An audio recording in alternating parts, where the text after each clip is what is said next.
Excited na ang international group na AHOF na makipag-bonding sa kanilang Pinoy fans sa kanilang first FanCon sa bansa ngayong gabi na.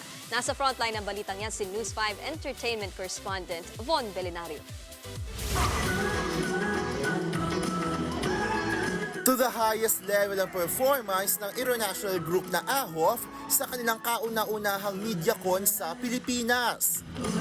Nasa bansa ang grupo for the first ever FanCon sa Smart Araneta Coliseum.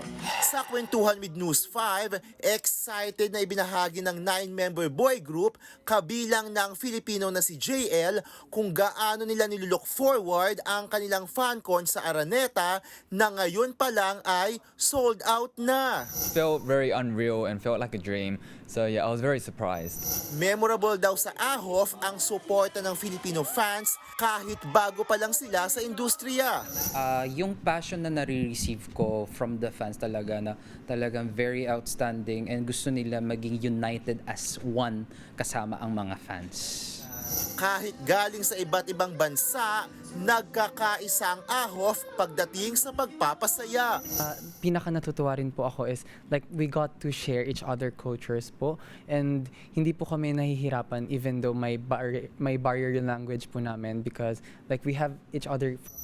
Dahil first time sa bansa, hindi nagpahuli si JL at ibinida ang ating kultura sa kanyang co-members.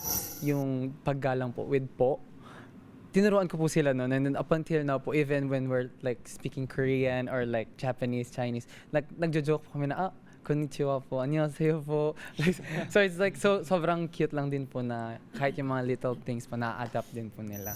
Siyempre, nagpa-Pinoy challenge tayo sa mga international members ng grupo. Bago kayo. Panalo. Kapatid. Bongga. I'm so fabulous. Pak na pak. Salamat po. Abangan ng AHOF sa kanilang FanCon sa The Big Dome. Available na rin ang kanilang singles sa mga streaming platform.